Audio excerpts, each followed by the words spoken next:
God is good and all the time. God is good and all the time.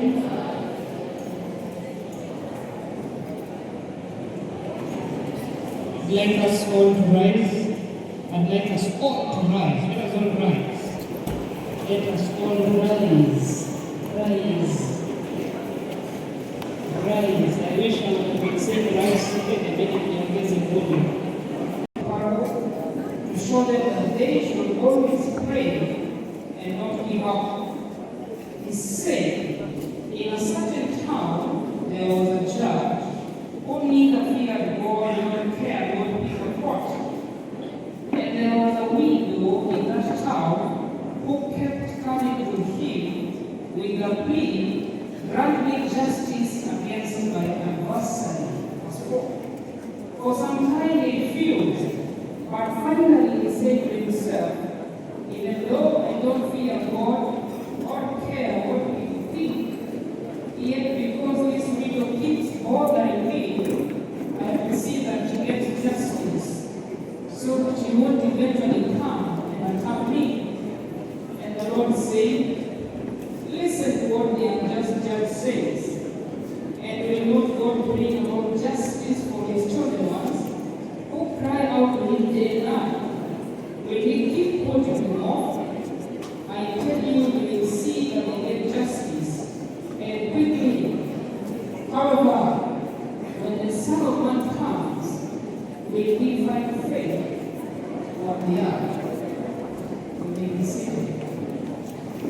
Him, asking him to grant her justice against her adversary. For some time he refused, but finally he said, even though I don't fear God, nor regard what people think, I have to give this widow her justice. She might come and attack me. Listen to what this unjust judge said. And not God bring about justice for his chosen ones. Some version says, speedily, who cry out to him day and night. Will he keep putting them off? I tell you, he will see to it that they get justice. But when the Son of Man comes, will he find faith? You see, in the Oriental East, a widow was often the most helpless person in a society. Let me ask you this question in this parable.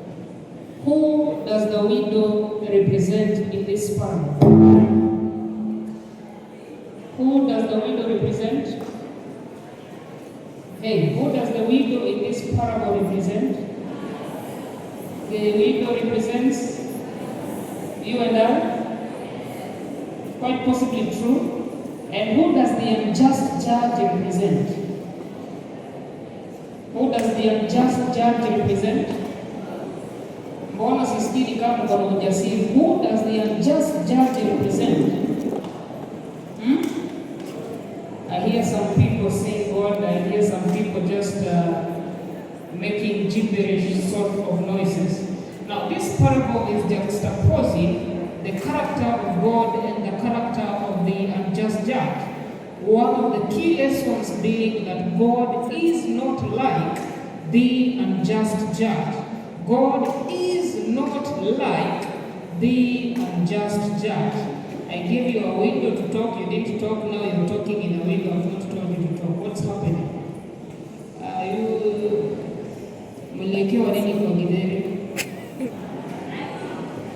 You see, this parable makes an assumption that all of God's people are praying people. This parable supposes that all of God's people are prayer people. If this parable was used against you, could we define you as a child of God? You see, there are assumptions that the Bible makes.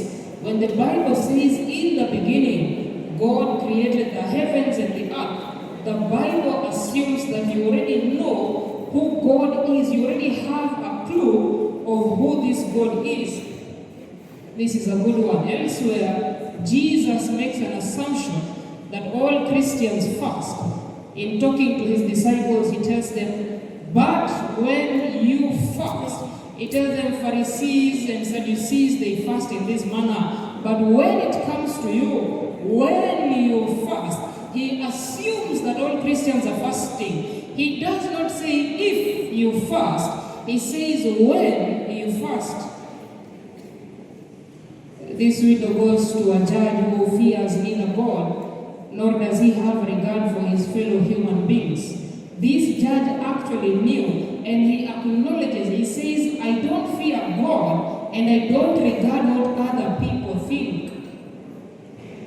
You see, some people reject Christ actually knowing what they are doing. It is not simply because they were warned not to join a certain religion. They actually know what they are doing. The judge says, I don't fear God, I don't regard what people think or say. A very corrupt judge. And I was wondering, how do such people get into places of power and authority? If you were above 18, I would have asked him Mokadi, but I'll ask that some other day to your elder siblings. This judge is corrupt, and the only weapon that this woman has is persistence. The judge is corrupt, and the only weapon that this woman has is persistence. She don't got no money to bribe the judge. She don't got no friends to speak well on her behalf. She only has persistence as her weapon. And she uses what she has, which is persistence, to get what she does not have, which is justice. She uses persistence to get justice. Listen. In this life, you have to use what you have to get what you don't have. Use what you have to get what you don't have.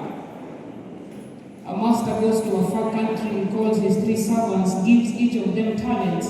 The first is given 5, the second is given 2, and the third is given 1. The one with 5 talents used what he had 5 talents and gets 5 other talents what he didn't have. The second one uses what he has 2 talents and gets 2 other talents what he didn't have. The one with the 1 talent, and people with little things are always the troublemakers. People with little things. The one with the 1 talent did not bother to do anything with it, and even the one that he had was taken away from him. Use what you have to get what you don't have. Some of you lack status back at home. Use your education to get status. This education thing, take it seriously. It will give you so many things and take you to so many places. Some of you are the biggest noise makers in church. Some of you are the biggest noise makers in class. You don't know how to sit in a quiet environment. Use that gift of yapping to join the drama club and join the music. You could be the next big actor or storyteller that the world needs. Some of you have empty brains. Use that advantage to fill it with a lot of knowledge. Are we together? That is on the light note. Use what you have to get what you do not have. When I was in primary school, we used to play a game. I've forgotten the name of the game. But we used to be 4 contestants. We stand on 4 corners. This hall is too big, but you can imagine 4 corners. Mtu pale, mtu pale, mtu pale, alafu mtu pale. It was a geography contest. The teacher akisimama katikati, the rest of the class ingekuwa imekaa hapa katikati, and then the teacher asks a question from here in the middle, and one of the 4 of us was supposed to shout the answer, and whoever shouted the answer first would be the winner. I had very serious competitors. I had competitors who were very sharp and brilliant, but one thing I had was speed. I had good listening skills, and I had a very loud voice. So the teacher would ask, who was the first president of the Republic of Kenya? Before the other clever people would say, Jomo, I just had Joe coming out, and I assumed it is Jomo Kenyatta. And so I shout from my corner, Jomo Kenyatta! She said it first, but I was the loudest, and the point went to me. They saw the game was a bit unfair, but I used my voice to win that contest. I used to recite solo poems in music competitions when I was in primary, when I was in high school. I joined the drama club as well. I was acting a role called Nana Nana, I was a house help. And all that I was doing, using my voice here and there in drama, in music and what have you, I just didn't know that one day that powerful voice will be very resourceful in preaching the gospel and in telling people, hallelujah, Bwana Yesu asifiwe. Use what you have to get what you don't have. These are the reasons why we ought to pray and not lose heart, as the parable suggests. You see, this widow was a stranger to the judge. She had no blood ties or relations to the judge. But we come to a God who is tied to his own people. He has created us, and he sent his own son to redeem us. This widow had no friend to speak favor on her behalf before the judge. But we have an advocate with the Father, Jesus Christ, our righteousness. He speaks to the Father on our behalf. She came to a judge that said, keep your distance. I don't want your issues. But we come to a God who says, come to me, all you who labor and are heavy laden. She came to an unjust judge, but we come to a righteous Father. She could only access the judge at specific times and in specific places, but we can come before the Father anytime, because any time is prayer time. Anytime, anywhere. When the Son of Man comes to Sedero, will he find faith? Will he find girls who believe in the Lord Jesus Christ? Will he find gentlemen who believe in the Lord Jesus Christ? You see, Jesus is looking for faith. Jesus is not looking for innocence. Your teachers may look for innocence. They can say, hey, is this the girl who was brought for indiscipline? Who you are, guys? She looks so innocent. Jesus looks for faith. Will he find boys and girls who are baptized and are serving him? Will he find faith in your home? Will he find faith in the world? Now, this stewardship lesson today was more about persistence. You see, persistence and consistency are almost twin words. The major variation being that consistency just means doing it again and again, but persistence means doing it again and again, even when it is tough. Even when it is tough, you do it again and again. I would like to introduce you to a philosophy. Note this philosophy down. The philosophy says repetition is the mother of learning. Repetition is the mother of learning. Repetition means looking at a concept and looking at it again. Repetition is better than looking at something once, for you will forget it. You see how our brains work is that the things that we prioritize and repeat, they tend to stick more.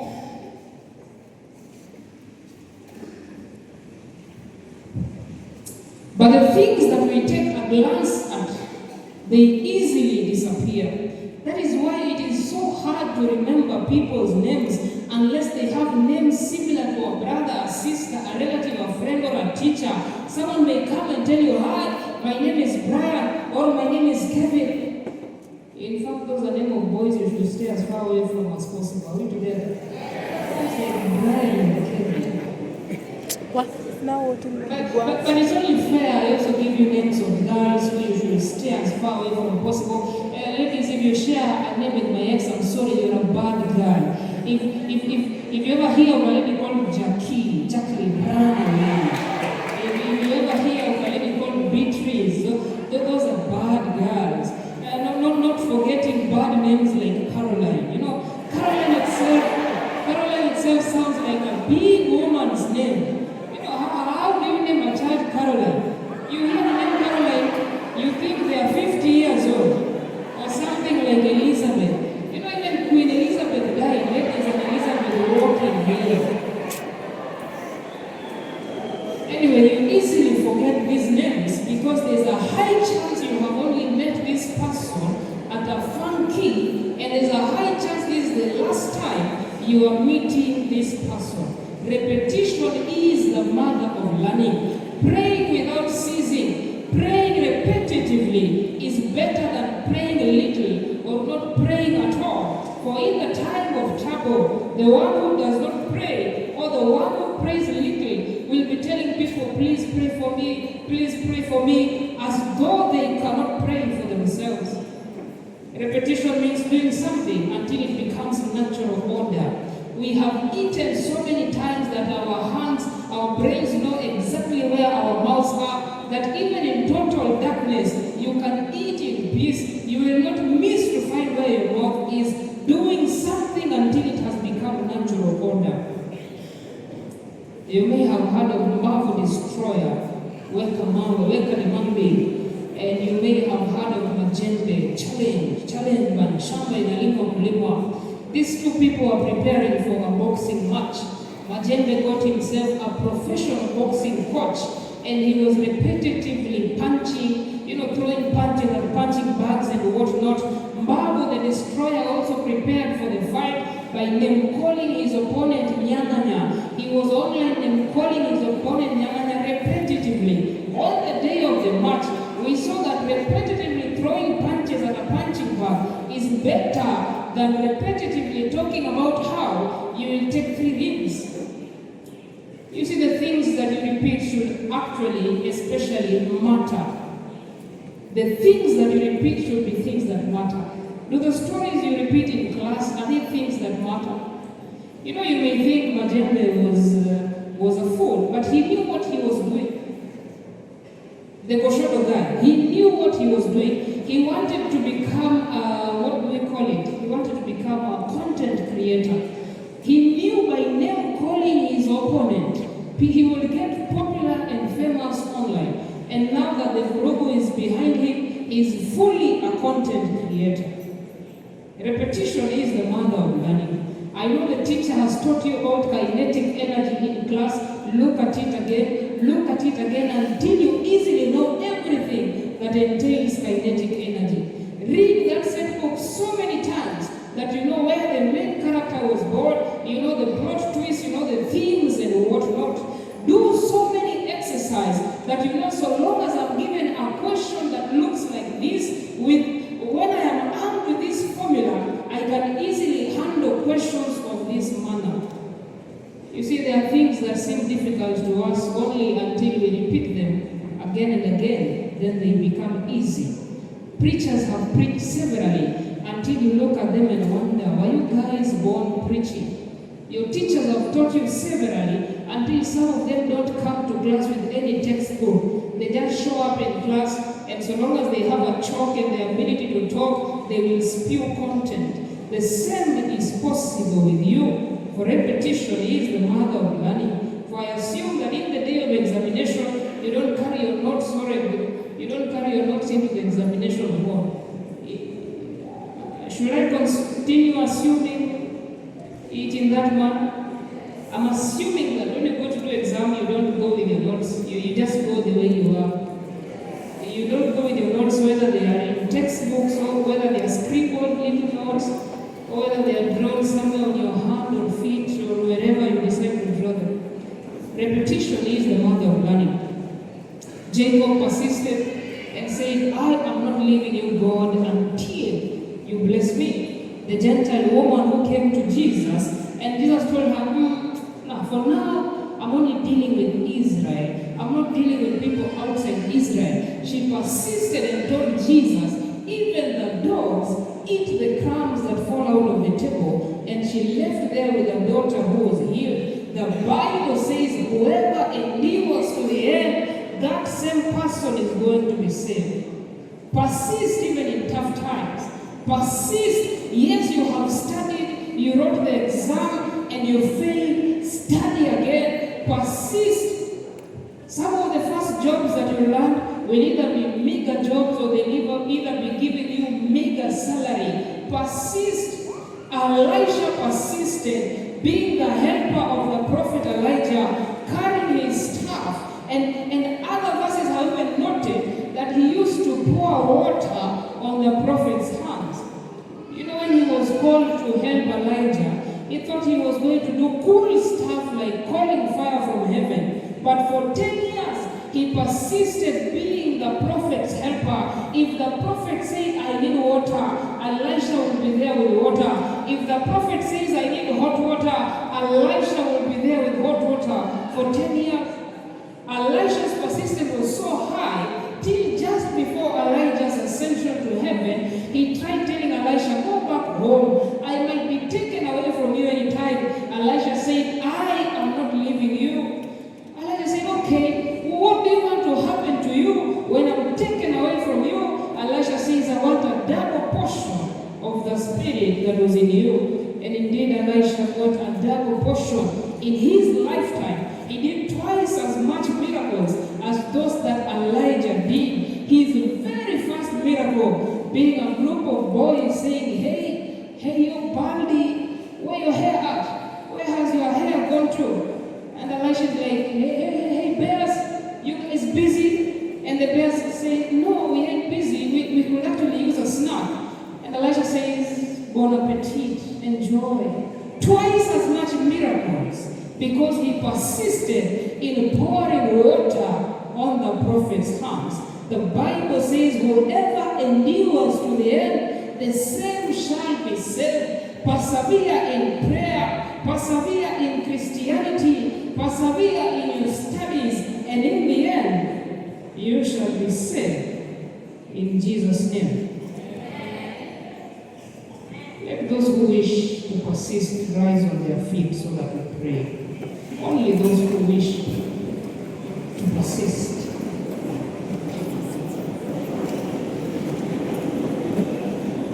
Let us pray. Heavenly Father, those who wish to persist are on their feet. I pray that they may see the fruit of persistence in their lives,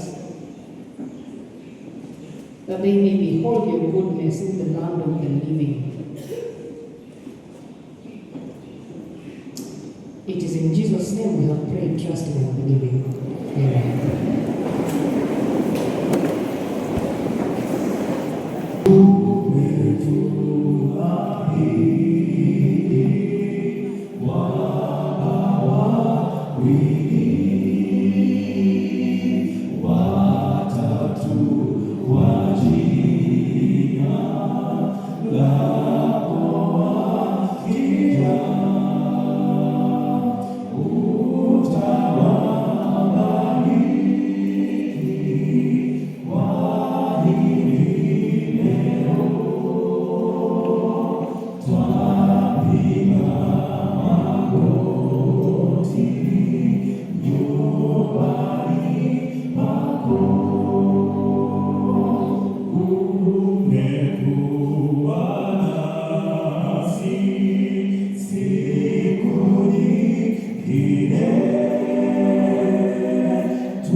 Maybe he will tell us when he comes back here.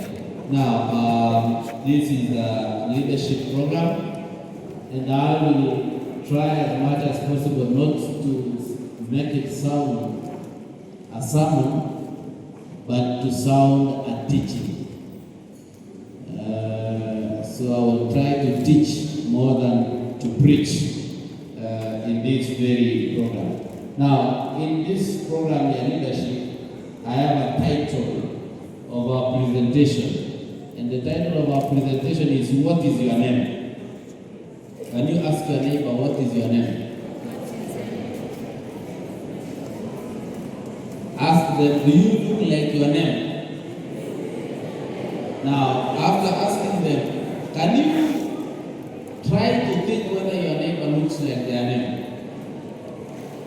I heard Pastor Eric, when he was teaching here, I heard him mention something about a name.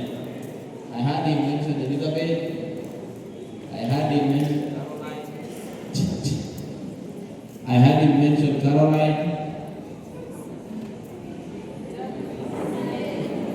Elizabeth? Jacqueline?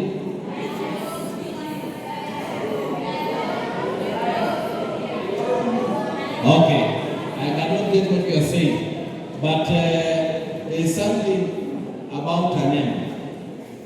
Because I have never had somebody called their, okay, maybe there's somebody who has called, but for me I've never had somebody call their child Jezebel. Ama sijasikia mtu akiita mtoto wake Tamar. Ama sijasikia mtu akiita mtoto wake Lucifer. Lucifer iko? Kweli? Na wada mko na mashida. Aya, sijasikia mtu akiita mtoto wake Delila. There's a time before I met Jesus, I used to watch soap operas. And there was a certain soap opera with a certain character called there was a certain woman who was playing this evil character. She was called Carlotta.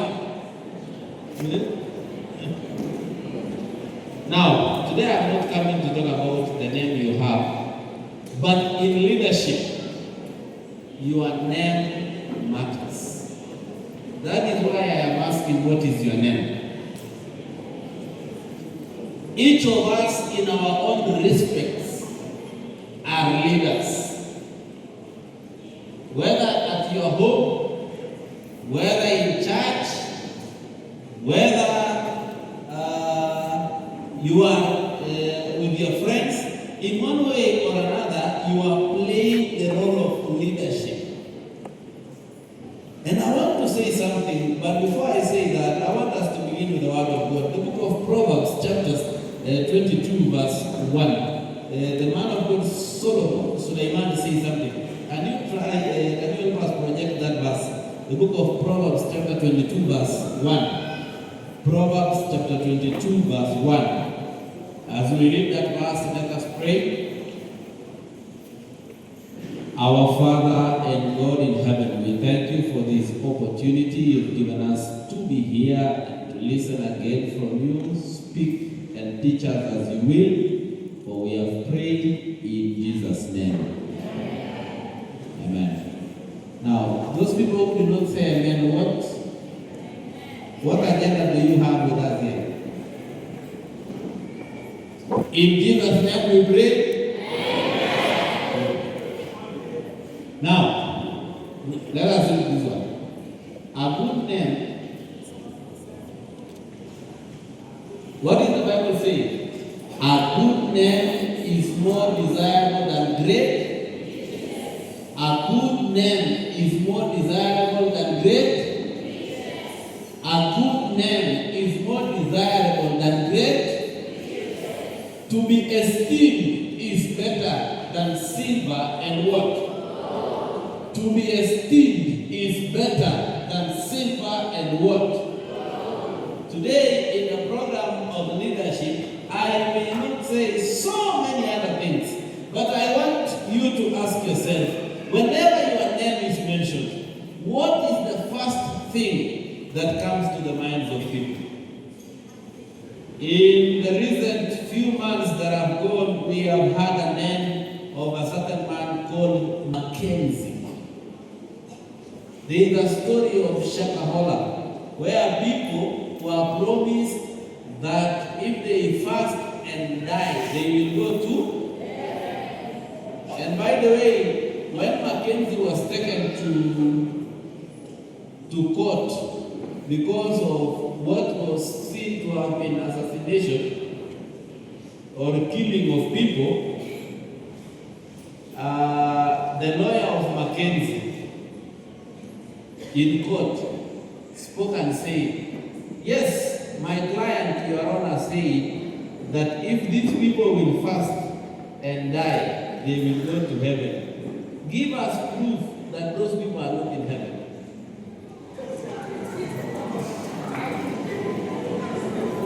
Hata kama wewe ndio jaji umesemaje? A case where people are saying to be in heaven, how will you know? How will you confirm they are not in heaven? Now that one we will teach ourselves. And you see, in the court of law, you will not speak about the state of the dead. They will use your words. That's why the Bible says, my people are perishing because of lack of knowledge. Let me say these things. But tomorrow I will, or I can postpone, I will say that tomorrow. What I'm saying is this. While we talk of leadership, what is your name? When your name is mentioned, jina lako likitajwa, watu wanafikiria nini? Watu wakisikia Mackenzie wanafikiria Shakahola. Watu wakisikia Prophet Award wanakumbuka ule mama mwenye alisemekana alifufuka, Mama Teresa, Mama Rosa. Unajua habari za Mama Rosa? Lakini kwa moyo wake Prophet Award anajua ya kwamba hata panya peke yake hajawahi kufua. But people are following Prophet Award. Now listen to this. Leadership is not measured by how many people you serve, but how many people trust you. As a leader, can you be trusted? Je, wewe ni ule mtu ambaye ukitembelea watu kwa familia yao, unasikia mama wa nyumba asubuhi anasema, tunakuanga peke yetu kwa hii nyumba lakini pesa haijawahi potea, na wewe ni mgeni.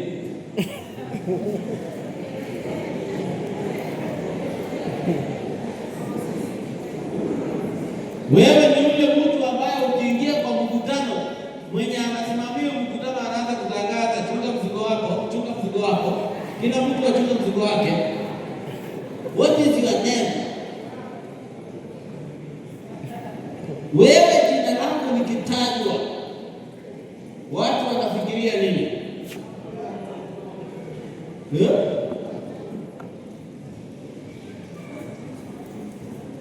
The greatest asset a leader possesses, the greatest asset, the greatest what? The greatest asset, the greatest what? A leader possesses is not wealth. It is not intelligence or power. Juzi kuna mtu wa Kenya yeye alisema sisi tunataka nini? Power. Alisema tunataka nini? Power. That is not the greatest need of a leader. The greatest asset a leader possesses is a good name. Organizations can recover from financial loss, but they struggle to recover from leaders who lost their integrity. Wewe ukikuwa na tabia mbaya, ukikuwa na tabia gani? na hiyo tabia yako mbaya ilete hasara hapa Segero, watu watakuwa wanasema huko kwenu, hey, Segero, siwezi hata Segero, maana ni mahali kuna mtoto fulani ama msichana fulani alisoma ama kijana fulani alisoma, na unaassociate hiyo organization na wewe. As a leader, sikiliza kile ambacho tunasema today. Organizations can recover from financial loss, hasara ya pesa. They struggle to recover from leaders who lost their integrity. Today, in your own home, mahali ambapo unatoka kule kwenu, wazazi wako wanakutegemea sana. You are a leader. You are a brand ambassador of the name of your family. If you go to a certain direction of life, because you are an ambassador of your family, you are an ambassador of your siblings. Some of you here are firstborns, and the success of the other members of the family is incumbent upon how you're going to run your life as the lead child of the family. So, and if you fail to live up to the task, you will lose the integrity perhaps of your family. A leader's reputation is like a shadow. A leader's reputation is like a shadow. Nini mnadhani kama mimi ningekuwa mkora nikitoka Segero ningerudi leo? A leader's reputation, what you leave behind, is like a shadow. It follows them everywhere. Oh, kama, for example, in your lead position where you are standing, utajulikana na jina fulani mbaya. Hiyo jina itakufuata. It may follow you to the end of your life. I remember when I was in primary, kulikuwa na mwanafunzi mmoja alikuwa anaitwa Donaldson Rieko. Alikuwa anapiga walimu, anapiga madru, na hiyo misanga ya kupiga watu ilimfuata. The last time I met him, nilimpata kama ako na stroke. Nikauliza, what happened with Donaldson Rieko? Unajua alikuwa na kifua kubwa sana siku hiyo. Nikauliza, what happened with Donaldson Rieko? Nikasikia kwamba alipigwa, alichezea people wakampiga na miti ya jembe, akashikwa na stroke. So anatembea hivi,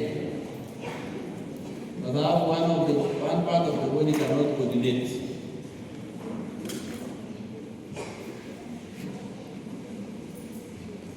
A leader's reputation is like a shadow. It follows them everywhere. Before people hear your vision, they first observe your character. A good name. For example, if you are a lady and you are teaching, let us dress well.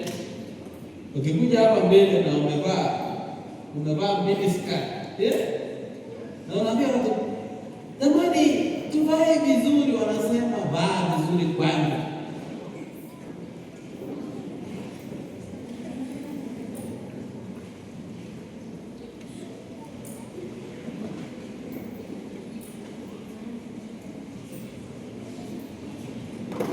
They first observe your character before they hear your vision.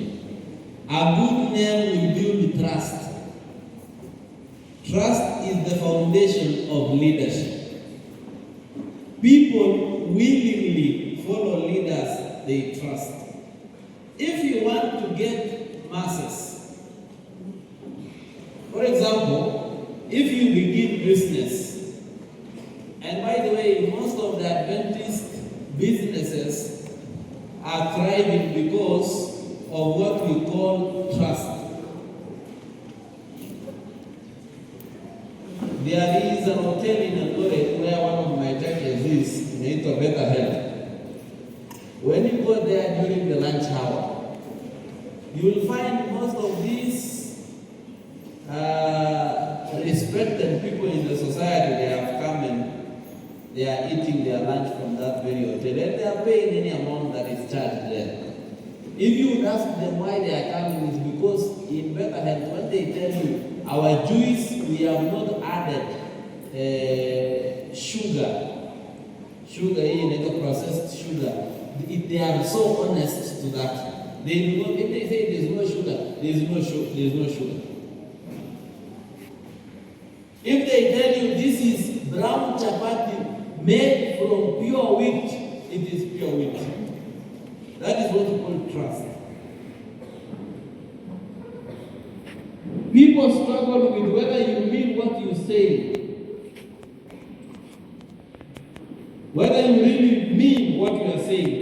If you want to be successful in this life, make sure that you win the trust of people. There's one of the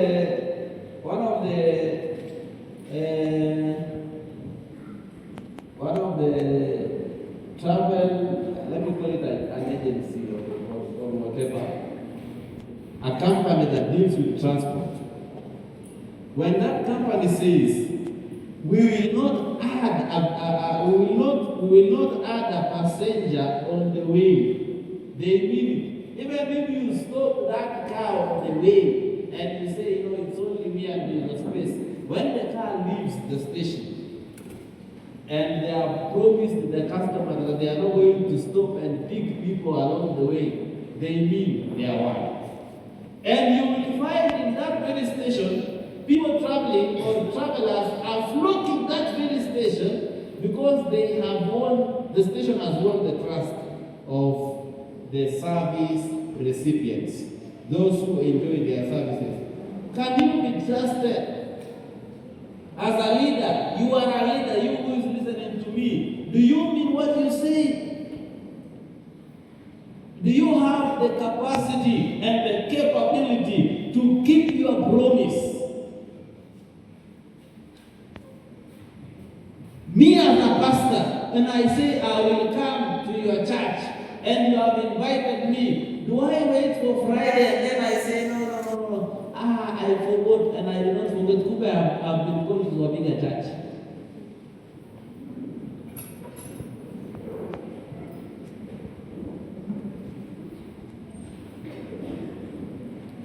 In a world that chases wealth, fame, influence, Scripture reminds us that there is something more valuable than all these things. A good name. Money can be lost and regained. Positions can come and go. Positions can come and do what? Positions can come and do what? Go. Beauty. You who thinks you are beautiful, beauty fades with time. But a good name, built on good and godly character and integrity, becomes the lasting legacy. Now, as a pastor, I've attended several funerals. Now, let me tell you what we say when we are burying somebody who was known to have a good name. Unajua saa ile tuko kwa graveside, when people are crying and we are saying, kazi yangu ikisha nami nikiokoka na kufa kutokuharibika, ni Mwokozini ukapong'amboni, kuwa wa kwanza kunilaki, nitamjua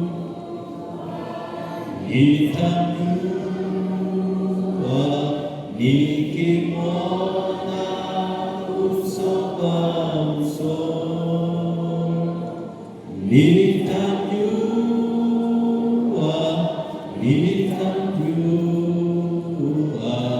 kwa anga.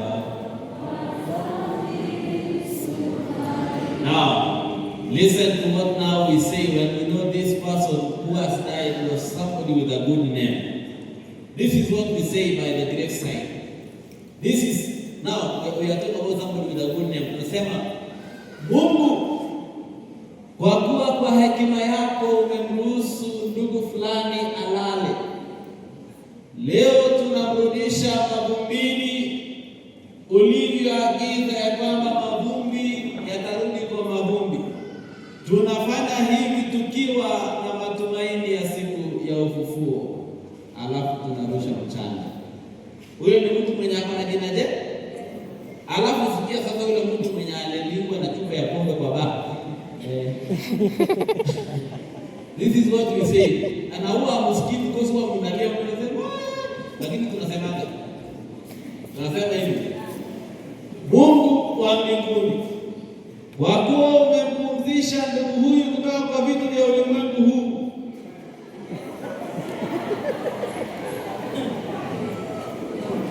leo hii tunamrudisha alikotoka. Alafu tukimaliza tunasema weka mchanga.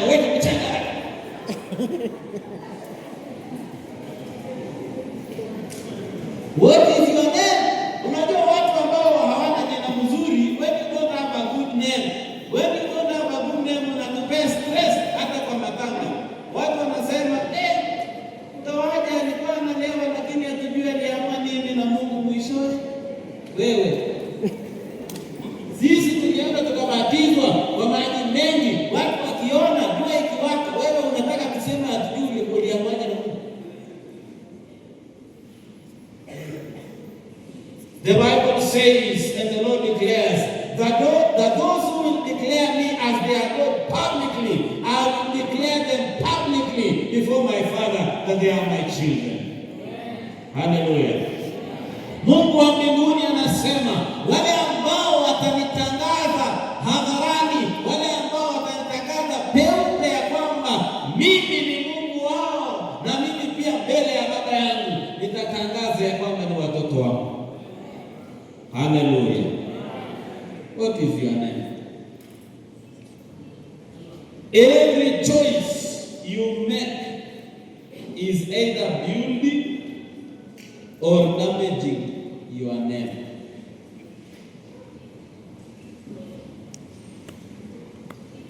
Kama wewe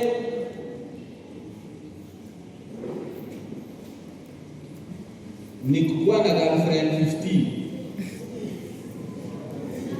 soon unaitwa King Solomon. Kama wewe, nasikia siku hizi mtu mwenye amezaa watoto nje wengi anaitwa Father Abraham.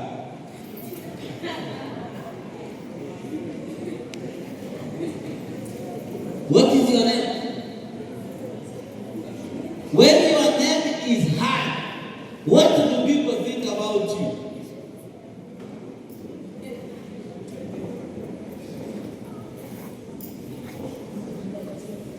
A good name opens doors. Hallelujah. A good name opens doors. Hallelujah. Now, the teacher is almost here. I'm finishing the next 5 minutes. A good name, I am saying in Jesus' name on this pulpit, will open doors. Hallelujah. You need to have a good name. Wakisema tu Tabi, unakuta Tabi, huyo msichana alikuwa mzuri sana. Wakisema Sharon, wanasema Sharon. Wakisema Brayo, wanasema Aki Brayo. Huyo kijana alikuwa mzuri. Lakini wasiseme Kevo, waseme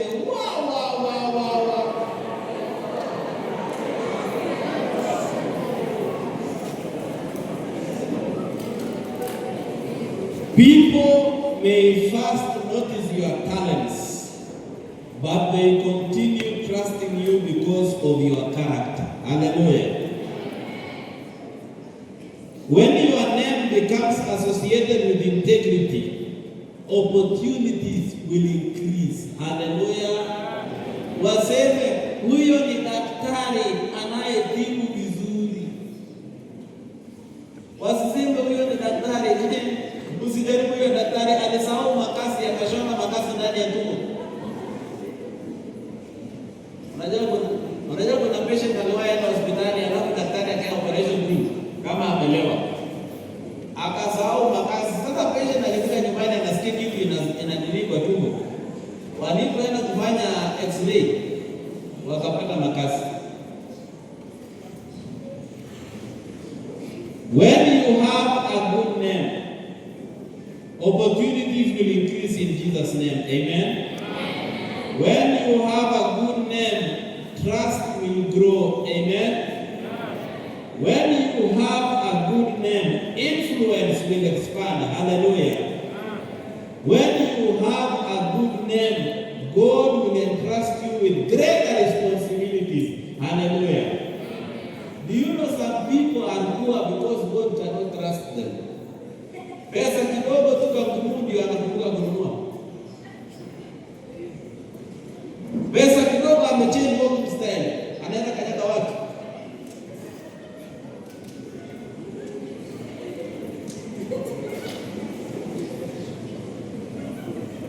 Your reputation often arrives before you do. Hey! I conclude to say, your reputation often arrives before you arrive. Yaani jina yako inatangulia hata kabla hujafika penye unaenda. Wakisikia tu fulani watu wanaanza kutoka wanasema, hey Mungu, tulikukosea wapi? Because of the bad name. How many, tomorrow we will continue with the issue of our name. How many are saying, that's far, the Lord help us to have a good name? Mungu anasema, Mungu saidia mimi nikuwe na jina mzuri. Wacha niwaombee. Baba na Mungu wetu wa mbinguni, angalia watoto wako, wengine jina yao ni mbaya sana. Wengine wanapambana, wanaomba Mungu wetu kwa uwezo wako na nguvu zako, wasaidie wakuwe na jina njema, jina la kupendeza, jina la kujivunia, jina la kuvutia wengi. Watakapokuwa wamepata hili, Mungu wa mbinguni, jina lako litukuzwe. Mahali tumekosea utusamehe, maana tunaomba tukiamini katika jina la Yesu Kristo.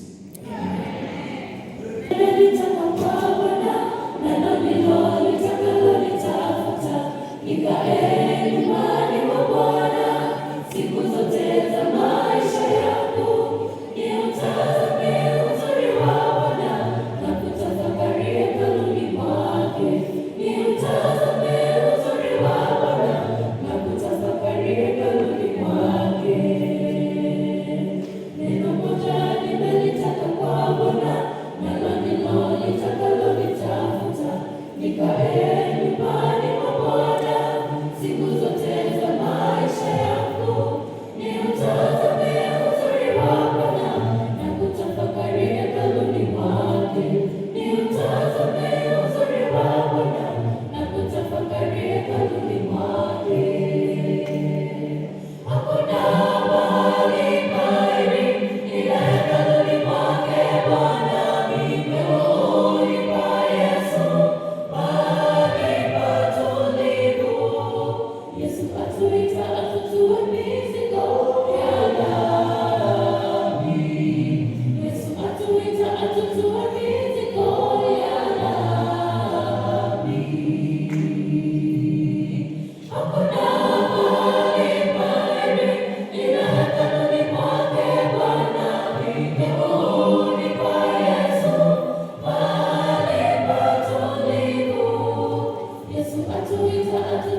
We are reading the book of that John, verse 2.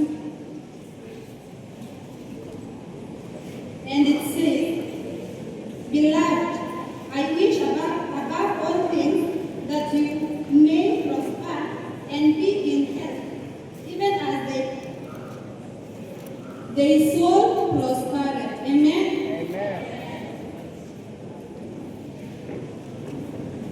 I'm going to read from another version. It says, Dear friends, I know that you are spiritually well. I pray that you are doing well in every other way and that you are healthy. Amen? Amen. How many together with me are welcoming our health? Hi. Habari zenu? Ukoaje? Mlishiba? Sasa kwenye mlishiba vizuri hivyo, naomba msilale. Si ndio? Si ndio?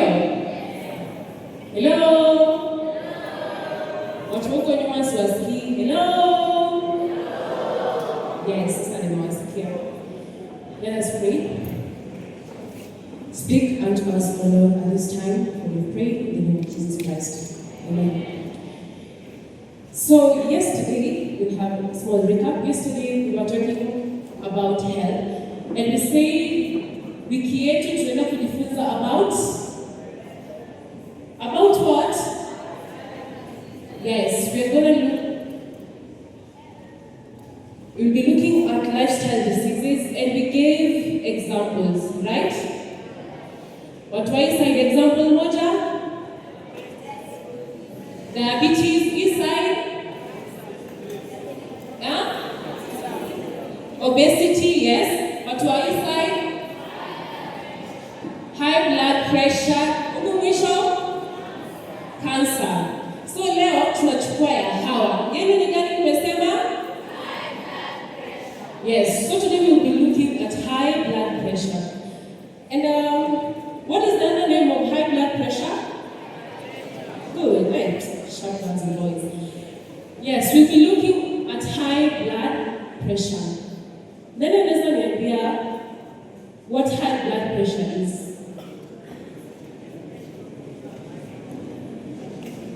Any sharp students?